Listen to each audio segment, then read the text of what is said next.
Selama ini yang kita sering dengarkan kisah buruk tentang netizen ya. Nah, kali ini sebaliknya. Jadi ada berita yang viral karena seorang netizen membocorkan berita dugaan korupsi bansos di Pemprov DKI Jakarta di era Anies Baswedan. Netizen ini bernama Rudy Valinka, seorang aktivis media sosial yang sangat populer. Dia membocorkan isi dokumen berisi hasil audit bansos dan dia juga turun langsung ke lapangan untuk melaporkan kondisi bansos. Dia ini adalah pendukung fanatik Ahok dan sekaligus penulis buku A Man Called Ahok yang sudah difilmkan.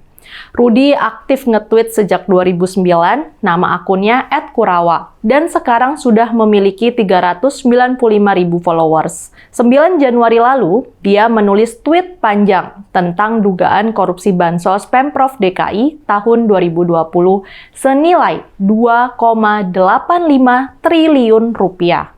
Menurut Rudy, itu semua berawal dari info whistleblower yang mengabarkan adanya penimbunan beras bansos milik Perumda Pasar Jaya tahun anggaran 2020. Rudy memulai seri tweetnya dengan flashback latar belakang bansos DKI tahun 2020. Ketika itu, Pemprov menganggarkan dana APBD DKI senilai 3,65 triliun dalam bentuk paket sembako. Dinas Sosial DKI menunjuk 3 rekanan terpilih untuk menyalurkan paket sembako itu. Yang pertama, Perumda Pasar Jaya, kedua, PT Food Station, dan ketiga, PT Trimedia Imaji Rekso Abadi. Porsi terbesar diberikan kepada Perumda Pasar Jaya yang adalah BUMD Pemprov DKI, senilai 2,85 triliun rupiah yang akan dibagikan dalam bentuk 15 juta paket sembako dan diberikan dalam 11 tahap. Karena itu, Rudy melakukan investigasi. Dia mendatangi gudang penyimpanan beras bansos milik Pasar Jaya di kawasan industri Pulau Gadung, Jaktim. Di sana, Rudy menemukan kondisi yang sangat mengejutkan. Di dalam gudang inilah 1.000 ton beras bansos dalam bentuk paketan 5 kilo disimpan. Bukankah seharusnya bantuan itu sudah habis dibagikan pada 2020 lalu? Tapi ternyata beras bansos masih tersimpan sampai sekarang di sana. Rudy menyimpulkan, 100% kondisi beras bansos milik DKI ini sudah rusak atau membusuk.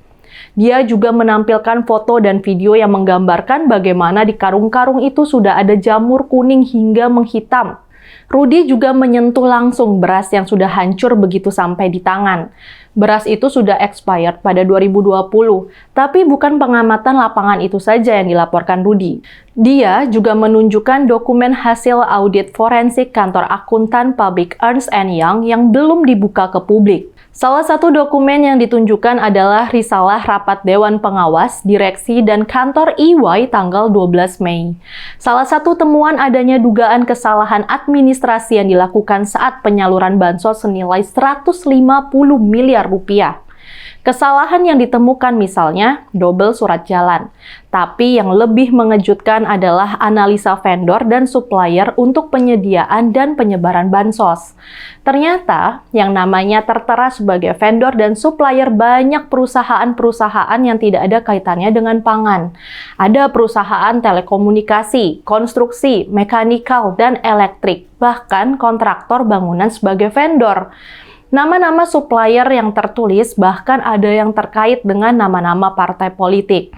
Misalnya, di sana tertera 300.000 paket Komisi E, ada 30.000 Golkar, 20.000 Syarif Gerindra, 20.000 Desi Demokrat, 50.000 Komisi E, 20.000 Tanto PKS. Memang sih nggak jelas nama siapa-siapa yang dimaksud, tapi kok kesannya seperti bagi-bagi rezeki ya?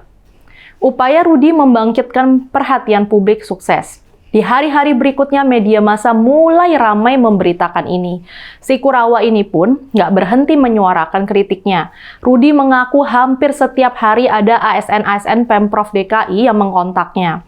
Mereka mengeluh tentang kondisi Pemprov DKI di masa kepemimpinan Anies. 1 hari setelah tweet Rudy menyebar, seluruh direksi dan Dewan Pengawas PD Pasar Jaya melakukan meeting mendadak di Hotel Double Tree. Mereka kemudian memerintahkan pihak keamanan menjaga ketat gudang sehingga tidak bisa lagi dikunjungi orang lain. Menurut Rudi, sebenarnya ada upaya untuk memindahkan beras rusak. Tapi karena jumlahnya sangat banyak dan kondisinya sangat rusak, beras-beras itu terpaksa nggak bisa dipindahkan ke tempat lain.